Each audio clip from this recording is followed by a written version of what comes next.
Well, this is going to be a bonus video. Not too exciting, but I've been having a bad month, so I don't feel like doing extra work if I can't pay my bills. This is an R720. I'm going to be upgrading this, and then hopefully I can just pull the drives and the RAID controller out of the R520, shove them in this, and it'll magically work. I am upgrading this with a, I believe a X540 and i350 combo card. So 2 ports of 10 gig RJ45 standard Ethernet, and then 2 ports of gigabit RJ45 Ethernet. Also, I recently acquired some of these SD card modules for the R720s through some servers I got in recycling, so I'm going to be upgrading this with that. I'm only going to start with one. This is a 8 gig SD card. I'm only going to start, oops, that goes on the outside like that, with one of these because I want to try swapping 2 of them. I'm going to test VMware version 7 versus the Dell, I think 6.5, and I want to see if the Dell version of VMware is nicer than just plain Jane VMware. My understanding is there's some management tools and stuff built in. I don't remember the configuration of this server. This one was technically supposed to be going home, but I never have decided what I want to do on my home network. I might do something a little bit more simple, to be honest, but this has, should be 64 gig of PC3 10600R, and then dual 6-core Xeons, and just standard H310, or no, I'm sorry, H710 RAID controller. I'll be pulling my H710P from the 520 and throwing that in here. If it doesn't let me swap drives like that and keep the RAID, then I might just rebuild it.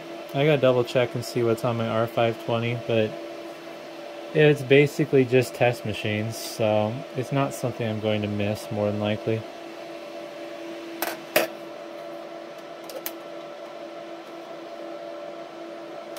Ah. These little mezzanine cards are kind of a pain. Also, I got a tripod on my way. There we go. And this is just your standard quad-port gigabit Broadcom version of the network card for the Dell. I'm not 100% certain, but I'm hoping that the drivers for the X540 are native. The X520 drivers were native in ESXi. I just didn't have the right modules. Honestly, I would be better off buying the Intel modules because that's going to cost me a lot less than the, oops,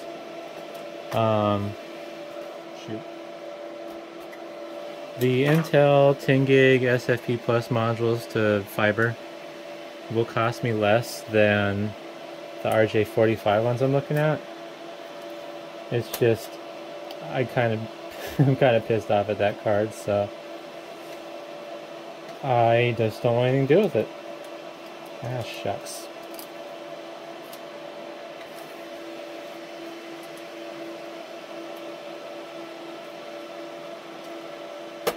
There we go.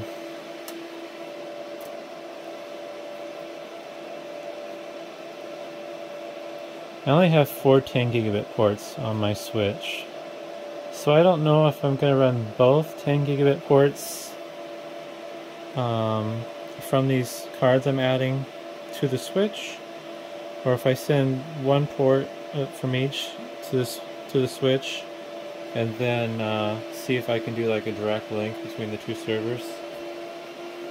I haven't had time to read up on how that works, and I don't know if that's going to make my life difficult. It might just be easier to do link aggregation with the 2 10 gigabit ports, and then if I ever want more than 4 10 gigabit connections on my network, I'll have to upgrade my switch. I'm not pushing that much traffic, so this upgrade's kind of silly. There's no good reason for it, but hopefully it'll at least be simple.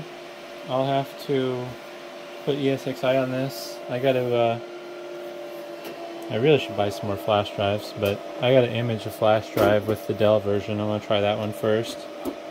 And then I'll probably try the version 7 of ESXi. But yeah, hopefully, fingers crossed. Hopefully I can just be lazy, pull the drives from this R520, put them in the same order in the front, move the RAID controller, and it'll just work. I might pull the boot flash drive from this too, just to see. I don't know yet. But I don't know. Hopefully that was interesting. Thanks for watching.